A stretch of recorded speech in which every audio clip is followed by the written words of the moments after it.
രമ്യയും കുഞ്ഞും രവിയെ കാത്തു നിൽക്കുകയായിരുന്നു. രവിയുടെ കാറ് വരുന്നത് രമ്യ കണ്ടു. രവിയും കാറിൽ ഇരുന്നുകൊണ്ട് തന്നെ രമ്യയും കുഞ്ഞിനെയും കണ്ടു. രമ്യയുടെ അടുത്തേക്കായി കാർ നിർത്തി ഡോർ തുറന്ന് രമ്യ അകത്തേക്ക് കയറി. കാറിൽ ഇരുന്നുകൊണ്ട് തന്നെ അവൻ കുഞ്ഞിനെ നോക്കി. കൊഞ്ചിക്കാനും ലാളിക്കാനും ഒക്കെ അവൻ ഒരുപാട് ആഗ്രഹിച്ചു. പക്ഷേ വണ്ടി ഓടിക്കുന്നതിനാൽ അത് സാധ്യമല്ല. നിർത്തിയിട്ട് കുഞ്ഞിനെ വാങ്ങിക്കണം അവൻ തീരുമാനിച്ചു. അങ്ങനെ വണ്ടി ഓടുന്നതിനിടയിൽ അവർ പലതും സംസാരിച്ചു. കുറച്ച് ദൂരമുണ്ട് പുതിയ വീട്ടിലേക്ക്. അവൾ ഇടയ്ക്ക് ചോദിച്ചു, ആരെങ്കിലും നമ്മളെ പരിചയമുള്ള ആൾക്കാർ ആരെങ്കിലും കണ്ടാലോ? ആരും കാണില്ല, നീ ചുമ്മാതെ ടെൻഷൻ അടിക്കാതെ. ഞാനല്ലേ പറയുന്നത്, എനിക്ക് പ്രശ്നമില്ല. ഞാൻ വീണ്ടും ഓർമ്മിപ്പിക്കുകയാണ്, നിങ്ങൾക്കാണ് പ്രശ്നം വരുന്നത്. നീ ഇടയ്ക്കിടയ്ക്ക് ഇതിപ്പോൾ പറഞ്ഞുകൊണ്ടിരിക്കുകയാണല്ലോ. പറഞ്ഞു ഒടുവിൽ പ്രശ്നമാവരുത്. ഞാൻ പറയുന്നതാണോ പ്രശ്നം? ഞാനുള്ള സത്യം തുറന്നു പറഞ്ഞെന്നല്ലേ ഉള്ളൂ. നിങ്ങളുടെ ജീവിതം, അതാണ് എനിക്ക് ഏറ്റവും വലുത്. അതുകൊണ്ടാണ് ഞാൻ ഇങ്ങനെ ഇടയ്ക്കിടയ്ക്ക് ഓർമ്മിപ്പിക്കുന്നത്. അവൾ പറഞ്ഞു. നീ ധൈര്യമായിട്ടിരിക്കുക. ആരുമില്ലാത്ത ഏരിയ നോക്കിയല്ലേ ഞാൻ വസ്തു വീട് വാങ്ങിച്ചത്. ഞാനെന്തോ അത്രയ്ക്ക് മണ്ടനാണോ? രവി പറഞ്ഞു. അവളൊന്നും മിണ്ടിയില്ല. കമ്പനിക്കാർ വല്ലതും ചോദിച്ചോ? രവി ചോദിച്ചു. എന്ത് ചോദിക്കാൻ? ഞാൻ മനോജിൻ്റെ വീട്ടിൽ പോകുന്ന കാര്യം നേരത്തെ തന്നെ അവരോട് പറഞ്ഞിട്ടുണ്ടായിരുന്നല്ലോ. ഇപ്പോൾ അതിന് സാഹചര്യം വന്നു പോകുന്നു. അതിന് മറ്റുള്ളവർക്ക് എന്താ? എനിക്ക് പ്രശ്നമൊന്നുമില്ല പൗൾ. സത്യം പറഞ്ഞാലും പ്രശ്നമില്ല, സത്യം പറഞ്ഞില്ലെങ്കിലും പ്രശ്നമില്ല. ഞാൻ കറക്റ്റായിട്ട് ജോലിക്ക് ചെല്ലുന്നോ ഇല്ലയോ എന്ന് നോക്കിയാൽ മതിയല്ലോ കമ്പനിക്കാർ. പിന്നെ ഞാൻ എവിടെ പോകുന്നു എവിടെ വരുന്നു എന്നൊന്നും അവരറിയേണ്ട കാര്യമില്ലല്ലോ. പക്ഷേ അറിയേണ്ട കാര്യമില്ലെങ്കിലും ഞാൻ അവരോട് കാര്യം പറഞ്ഞു. പിന്നെ രവിയുടെ വീട്ടിൽ പ്രശ്നമൊന്നുമില്ലേ? സൗമ്യയോട് എന്താ പറഞ്ഞേ? ഞാൻ അവളോട് പറഞ്ഞു കാറിന് ഇച്ചിരി പ്രോബ്ലം ഉണ്ട്. അത് അവൾക്ക് അറിയാം, കാറിന് പ്രശ്നമുണ്ടെന്ന് അവൾക്ക് അറിയാം.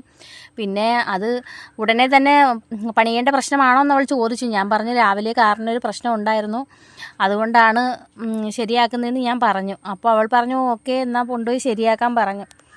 പ്രശ്നമൊന്നുമില്ല, അവളുടെ ഭാഗം ഞാൻ പറഞ്ഞ് ക്ലിയർ ചെയ്തിട്ടുണ്ട്.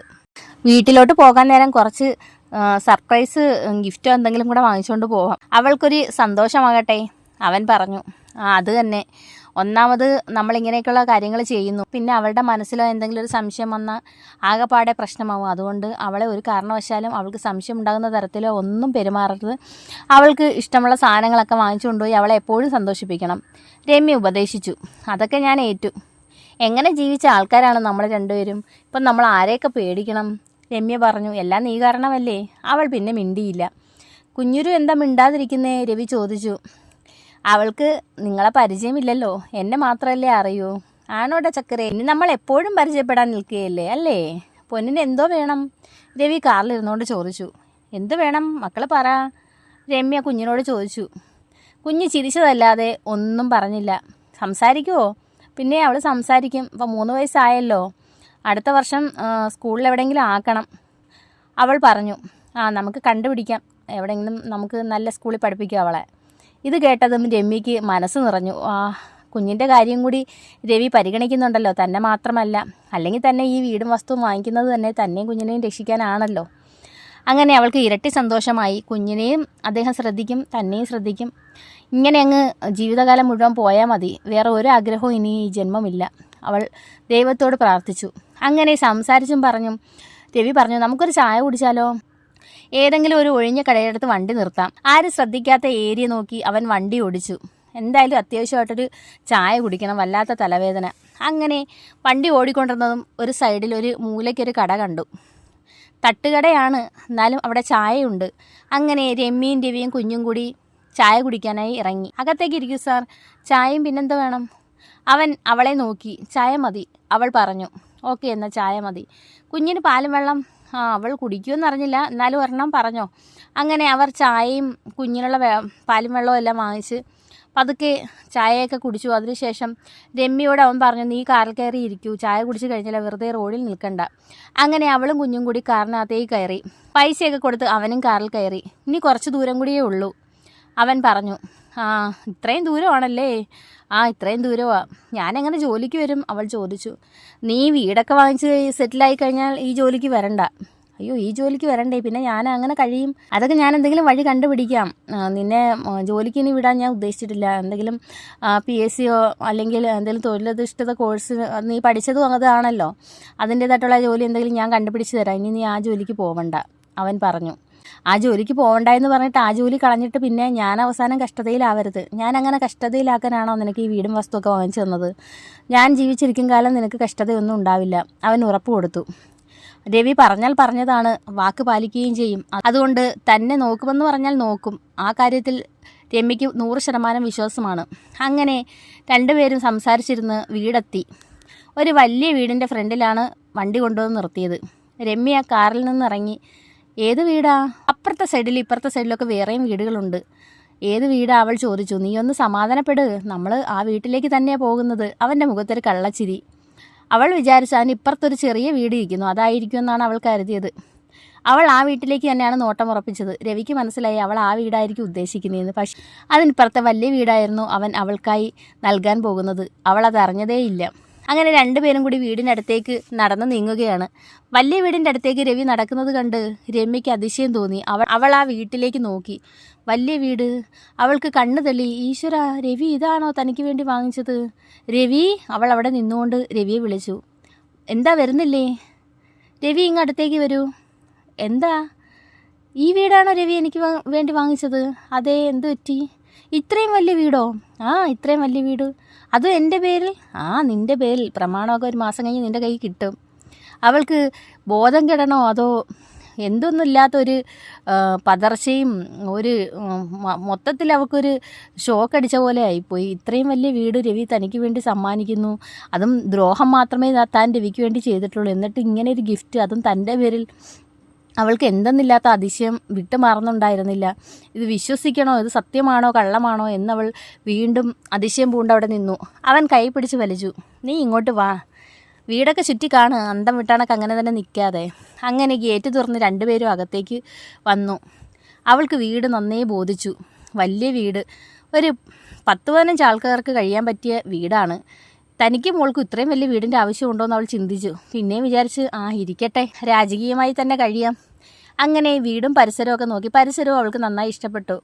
തൊട്ടപ്പുറത്തൊക്കെ വലിയ വലിയ ആൾക്കാരാണ് താമസിക്കുന്നത്. എല്ലാ ആൾക്കാരും മതിൽക്കെട്ടിനകത്താണ്. ആരും പെട്ടെന്ന് തന്നെ ഈ വീട്ടിലേക്ക് ശ്രദ്ധിക്കുകയുമില്ല. രവി എല്ലാ അർത്ഥത്തിലും എല്ലാം നോക്കിക്കണ്ടാണ് ഈ വീടും വസ്തു വാങ്ങിച്ചതെന്ന് അവൾക്ക് മനസ്സിലായി. ചുറ്റും കുറേ സ്ഥലങ്ങളുണ്ട്, കുറച്ച് തൊടിയുണ്ട്, പിന്നെ അതിനകത്ത് വലിയൊരു വീടും. വീടിനകം തുറന്ന് കാണാൻ പറ്റില്ല, കാരണം നമ്മൾ അഡ്വാൻസ് കൊടുത്തിട്ടുണ്ടെങ്കിലും അതിൻ്റെ ഓണർ ഇപ്പോൾ സ്ഥലത്തില്ല. സ്ഥലത്തുണ്ടായിരുന്നെങ്കിൽ നമുക്ക് വീടിനകത്തേക്ക് കയറാമായിരുന്നു, അവൻ പറഞ്ഞു. പുറത്ത് നിന്നപ്പോൾ കണ്ടപ്പോൾ തന്നെ എനിക്ക് ഒരുപാട് ഇഷ്ടമായി. രമ്യ പറഞ്ഞു. ഇഷ്ടമായോ നിനക്ക്? പിന്നെ എനിക്ക് ഒരുപാട് ഇഷ്ടമായി. ഇതിന് പകരം ഞാൻ രവിക്ക് എന്ത് തരണമെന്നാണ് ആലോചിക്കുന്നത്. ഒന്നും എൻ്റെ കയ്യിലില്ല തരാൻ, ഈ ആയുസല്ലാതെ. നീ എനിക്കൊന്നും വേണ്ട. നിൻ്റെ കഷ്ടതകളിൽ ഞാൻ നിന്നെ കൈപിടിച്ചുയർത്തുന്നു എന്ന് മാത്രം കരുതിയാൽ മതി. എന്നെ ഒരു ദൈവമായിട്ട് വേണമെങ്കിൽ കണ്ടോളൂ, അവൻ തമാശയ്ക്ക് പറഞ്ഞു. പിന്നല്ലാതെ എൻ്റെ ദൈവം തന്നെയാണ് രവിയേട്ടൻ. അവൾ അത്രയും കാലത്തിന് ശേഷം വീണ്ടും രവിയേട്ടനെന്ന് വിളിച്ചു. അവൻ അവളെ തന്നെ നോക്കി. എന്തേ ഇപ്പോൾ വിളിച്ചത് രവിയേട്ടാന്ന്? പിന്നല്ലാതെ നിങ്ങളെൻ്റെ ദൈവമല്ലേ. അപ്പോൾ പിന്നെ ഞാൻ രവി എന്നൊക്കെ വിളിക്കുന്നത് ശരിയാണോ? അതുകൊണ്ടാണ് രവിയേട്ടാന്ന് വിളിച്ചത്. അവൾ ഓടിച്ചെന്ന് അവനെ കെട്ടിപ്പിടിച്ചു. ഈ ഉപകാരം എനിക്ക് ഒരിക്കലും മറക്കാൻ പറ്റില്ല, കാരണം അത്രയ്ക്ക് ദ്രോഹമാണ് ഞാൻ നിങ്ങളോട് ചെയ്തത്. നിങ്ങൾക്ക് ഒരിക്കലും പൊറുക്കാൻ പറ്റാത്ത തെറ്റ് ഞാൻ ചെയ്തു. ഞാൻ നിങ്ങളെയും നമ്മുടെ കുഞ്ഞിനെയും ഉപേക്ഷിച്ചു ഞാൻ വേറൊരു ജീവിതം തേടിപ്പോയി. പക്ഷേ ഞാൻ കഷ്ടതയും ദുഃഖങ്ങളും ദുരിതങ്ങളും ഇനി അനുഭവിക്കാനൊന്നുമില്ല. അത്രയും കഷ്ടപ്പാടിൻ്റെയും ദാരിദ്ര്യത്തിൻ്റെ ഇടയിലൂടെ ഞാനൊരു മകൾക്ക് ജന്മം നൽകുകയും ചെയ്തു. ആകപ്പാടെ വഴിയാധാരമാകേണ്ട എന്നെ ഈ രാജകീയമായ രീതിയിൽ കൊണ്ടെത്തിക്കാൻ ഞാൻ നിങ്ങൾക്ക് എന്ത് പുണ്യമാണ് ചെയ്തത്? ദ്രോഹിച്ചിട്ടല്ലേ ഉള്ളൂ ഞാൻ നിങ്ങളെ. നീ ആവശ്യമില്ലാതെ ചിന്തിക്കാതെ. ദ്രോഹിച്ചു എന്ന് എപ്പോഴും പറയുന്നത് എന്തിനാ? അതൊക്കെ കഴിഞ്ഞു പോയ കാര്യങ്ങളല്ലേ. ഒരുപക്ഷെ നീ എന്നെ ഉപേക്ഷിച്ച് പോയതുകൊണ്ട് എനിക്ക് ഒരുപാട് കാര്യങ്ങൾ മനസ്സിലാക്കാൻ പറ്റി. ഞാൻ ഒരുപാട് മാനസിക സമ്മർദ്ദത്തിൽ കൂടിയൊക്കെ പോയി, ഡിപ്രഷൻ മൂഡിൽ കൂടിയൊക്കെ പോയി, ഒരുപാട് അനുഭവിച്ചു, സങ്കടപ്പെട്ടു, അവഗണിക്കപ്പെട്ടു, എല്ലാം ചെയ്തെങ്കിലും ഞാൻ പിന്നീട് എവിടെയോ ഒരു പോയിന്റിൽ ജീവിതം തിരിച്ചു പിടിക്കണമെന്ന് ചിന്തിച്ച് ആ ജീവിതം ഞാൻ തിരിച്ചു പിടിച്ചു. ജോലിയിൽ പ്രൊമോഷനായി, ഹൈ സാലറിയായി. എൻ്റെ ജീവിതത്തിൽ ഞാൻ ആഗ്രഹിച്ചതെല്ലാം സ്വന്തമാക്കി. വലിയ വീട്, കാറ്, പിന്നെ വേറെയും കുറേ ഇടത്ത് സ്ഥലങ്ങൾ വാങ്ങിച്ചു. എല്ലാ അർത്ഥത്തിലും ഞാൻ മുൻപിലെത്തിയില്ലേ. ഒരുപക്ഷെ വിധി നമ്മളെ അകറ്റിയെങ്കിലും ആ വിധി തന്നെയാണല്ലോ എന്നെ ഇങ്ങനെ ആക്കിയത്. അപ്പോൾ പിന്നെ ഇത്രയും നല്ലൊരു അവസ്ഥയിൽ ഞാൻ നിൽക്കുമ്പോൾ നിന്നെ ഞാൻ കുറച്ച് മെച്ചപ്പെട്ട അവസ്ഥയിൽ കൊണ്ടെത്തിക്കണ്ടേ? ഞാൻ ഒരുപക്ഷെ നിന്നെക്കുറിച്ച് അറിയാനോ തിരക്കാനോ ഒന്നും ഞാൻ വരില്ലായിരുന്നു. ആ ഒരു സാഹചര്യം കൊണ്ടെത്തിച്ചത് സൗമ്യയാണ്. സൗമ്യ നിന്നെ പരിചയപ്പെട്ടു, പിന്നെ ഞാൻ നിന്നെ കാണാനിടയായി, നിന്നെക്കുറിച്ച് കൂടുതൽ അറിയാനിടയായി. ഒന്നും ഞാൻ നിന്നെ തിരക്കി വന്ന് അറിഞ്ഞതല്ല, എല്ലാം വിധി എന്നെ അറിയിച്ചതാണ്. അപ്പോൾ പിന്നെ ഞാൻ നിന്നെ സഹായിക്കാതെ പിന്നെ ആരാ സഹായിക്കേണ്ടത്? നീ ഈ ഒരവസ്ഥയിൽ കിടക്കുമ്പോൾ ഞാൻ എത്ര ഹൈ ലെവലിൽ നിന്നാലും എനിക്ക് സമാധാനം കിട്ടത്തില്ല. കാരണം നീ എൻ്റെ ഭാര്യയായിരുന്നു, പിന്നെ എൻ്റെ പൊന്നുമോൻ്റെ അമ്മയായിരുന്നു.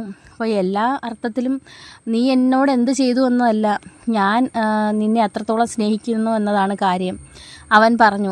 അവൾക്ക് ആ കാലിൽ വീണ് മാപ്പ് പറയണമെന്ന് വരെ തോന്നി. കാരണം ഇതുപോലെ ഒരാൾ ഒരിക്കലും ഉണ്ടാവില്ല ഈ ഭൂമിയിൽ, അത്രത്തോളം നന്മ നിറഞ്ഞ മനുഷ്യൻ. അതുകൊണ്ട് തന്നെയാണ് അമ്മ രവിയെ തനിക്ക് വേണ്ടി സെലക്ട് ചെയ്തതെന്ന് അവൾക്ക് തോന്നി. എല്ലാ തിരിച്ചറിവും വന്നപ്പോഴേക്കും വൈകിപ്പോയി. അപ്പോഴേക്കും തൻ്റെ കയ്യിൽ നിന്ന് രവി നഷ്ടമാവുകയും ചെയ്തു. ഇനി പറഞ്ഞിട്ട് എന്താ കാര്യം? അദ്ദേഹം ഇപ്പോൾ വേറൊരു സ്ത്രീയുടെ ഭർത്താവായി മാറിയിരിക്കുന്നു. എല്ലാത്തിനും കാരണക്കാരി താൻ തന്നെയാണ്. പിന്നെ ഇനി ആഗ്രഹിച്ചിട്ടൊന്നും കാര്യമില്ല രവിയെ. പിന്നെ അദ്ദേഹം ഇങ്ങനെ തന്നെ സ്നേഹിക്കുന്നത് തന്നെ ഒരു വലിയ പുണ്യമായിട്ട് താൻ കരുതുന്നു. അങ്ങനെ രണ്ടുപേരും പരസ്പരം അങ്ങോട്ടും ഇങ്ങോട്ടും ആശ്വസിപ്പിക്കുകയൊക്കെ ചെയ്ത് അതിനുശേഷം രവി കുഞ്ഞിനെ കയ്യിലെടുത്ത് കൊഞ്ചിച്ചു, ലാളിച്ചു, പുന്നാരിച്ചു. പിന്നെ അവൾക്ക് കുറച്ച് പൈസ അക്കൗണ്ടിലേക്ക് ട്രാൻസ്ഫർ ചെയ്ത് കൊടുത്തു. നീ ആവശ്യമുള്ള സാധനങ്ങളൊക്കെ വാങ്ങിക്കും. കുഞ്ഞിന് ഞാനൊന്നും വാങ്ങിച്ചില്ല. പിന്നെ ഇടയ്ക്കിടയ്ക്ക് കാണാൻ വരുമ്പോഴൊക്കെ കുഞ്ഞിന് ഓരോ സാധനങ്ങൾ വാങ്ങിച്ചിരുന്നതോ അതുപോലെ അല്ലല്ലോടി, ഞാൻ കുറച്ച് പൈസ അയച്ചിട്ടുണ്ട്, നീ കുഞ്ഞിന് വേണ്ടുന്ന സാധനങ്ങളൊക്കെ വാങ്ങിക്കും. അങ്ങനെ പറഞ്ഞ് പിന്നീട് അവർ രണ്ടുപേരും കാറിലേക്ക് കയറി വീട്ടിലേക്ക് തിരിച്ചു. അപ്പോൾ നിങ്ങൾക്ക് ഇതുവരെ ഈ സ്റ്റോറി ഇഷ്ടമായെങ്കിൽ ലൈക്ക് ചെയ്യാനും കമൻറ്റ് ചെയ്യാനും സബ്സ്ക്രൈബ് ചെയ്യാനും നിങ്ങളുടെ അഭിപ്രായങ്ങൾ അറിയിക്കാനും മറക്കരുത്.